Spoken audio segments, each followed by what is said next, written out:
dog is trained is it is very simple to train a narcotic detector dog. The hard part is finding the right dog to train. We could look at possibly 100 dogs and maybe 1 out of the 100 qualifies for a narcotics detector dog. We look for a dog that has an incredible ball drive. All of you have seen this dog.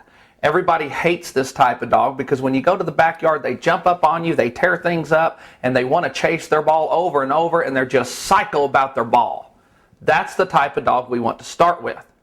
Then the officer simply scents the ball or the toy with marijuana, and the dog begins to believe his toy that he has this crazy drive to get smells like marijuana. See this pot of stew? Well, humans, we see carrots, corn, potatoes, gravy. We see all these substances, but we only smell one odor: stew. A dog is just the opposite. He can't see very well. He sees in shades of gray and black, and he cannot see 3D. He sees flat. So his eyesight is not good, but his nose is excellent. When a canine smells this stew, he smells corn, carrots, potatoes, gravy. So he can separate odors just like you and I separate the ingredients by sight. Knowing this principle that a dog can separate odors like humans see, you should be able to draw the conclusion that masking substances do not work. So, to answer the age-old question, do coffee grounds mask the odor of marijuana? Absolutely not. I've had my dog alert on bricks of marijuana that were wrapped in cellophane, then layers of coffee grounds, then mustard,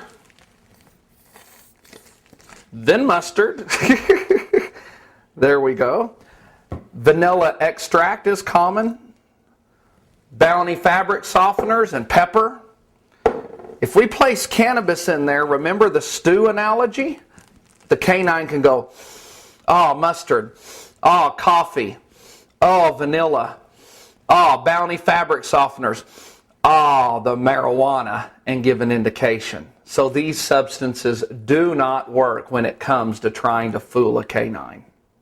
Oftentimes, people trying to mask the odor of marijuana use petroleum products, gasoline, things of that nature, or some kind of strong cayenne pepper, because a dog's nose is very sensitive, and when he comes across these items, his instant reaction is to jerk back. But that doesn't work either, because we're trained as narcotic handlers to watch this type of reaction, and when the dog makes it, it makes us suspicious.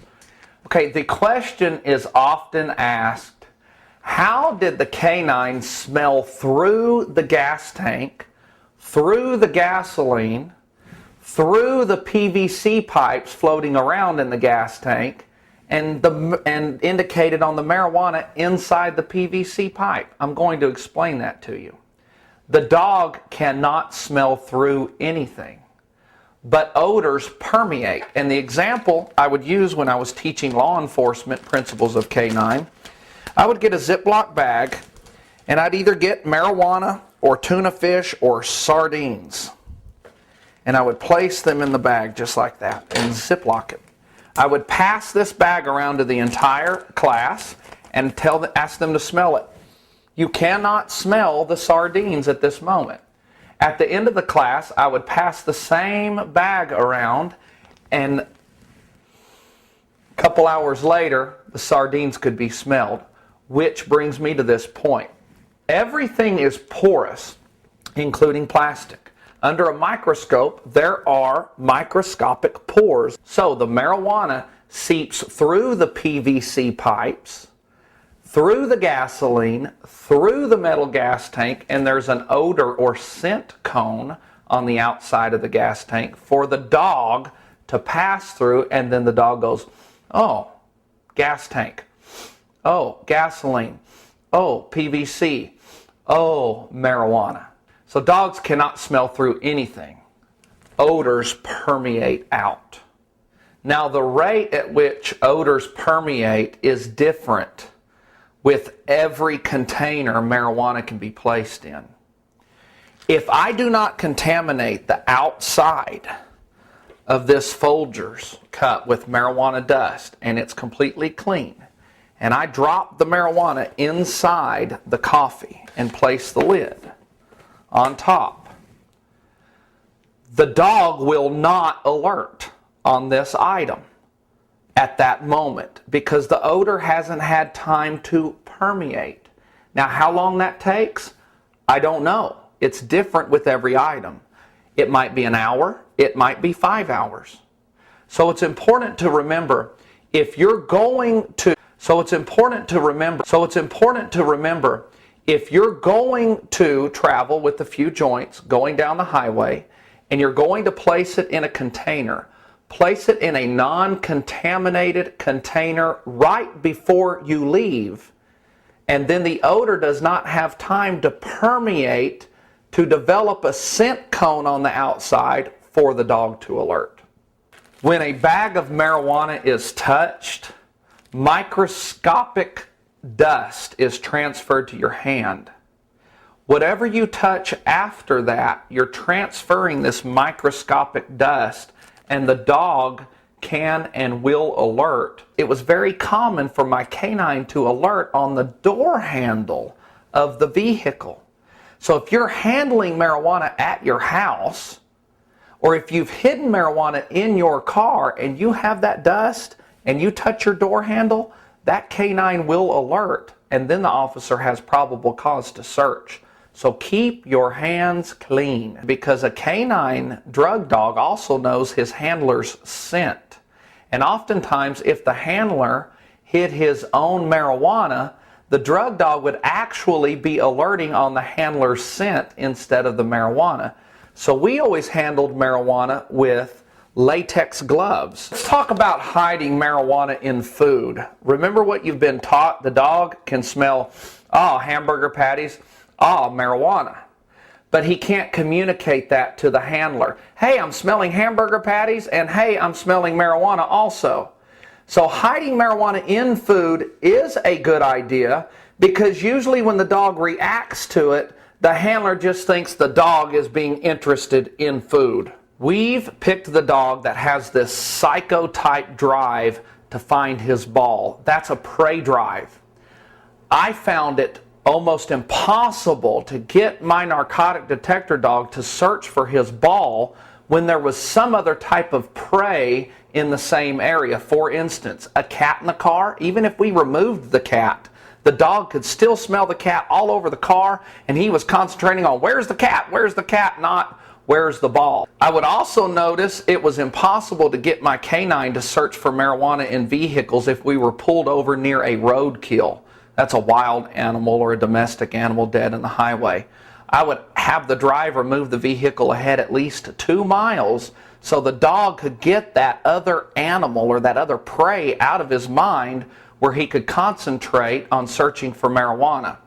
So these deer scents and fox urines that hunters use, it's a good idea to spray your tires with that. It's a good idea to carry a cat in your car if you're going to have a couple of marijuana cigarettes. This confuses the dog, where his drive is channeled to chasing these things instead of looking for the marijuana. Let's talk about narcotic detector dogs' false alerting. Remember, the canine thinks he's finding a toy that he's psycho about. He will do anything to get to his toy. Unscrupulous narcotic detector dog handlers have learned this, and they can, through voice commands, cause their canine to false alert. The type of commands that are often used are, get it. Find it, good puppy.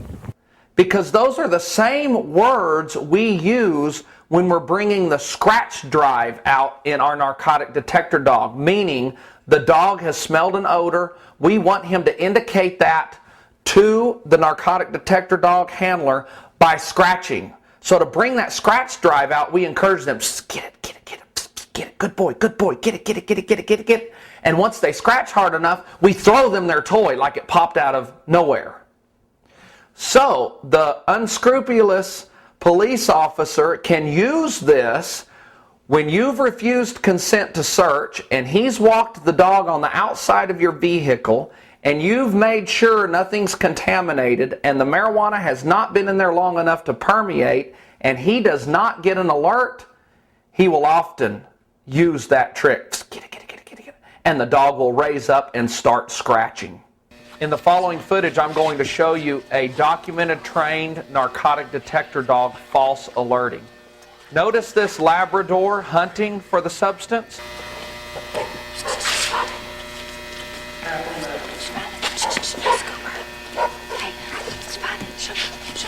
Good. Show me. Show me. Good boy. Show me. Spot it. Spot it. Scooper. Yeah. Yeah. Good dog. That's called a false positive. There are no substances there at all, and the canine's indicating. It's clear and plain to see there are no narcotics there. Now watch, she'll continue getting the dog to alert, talking the dog into alerting. Remember this, it is not the dog's fault. It is not the dog actually lying. It's the narcotic detector dog handler that's causing the dog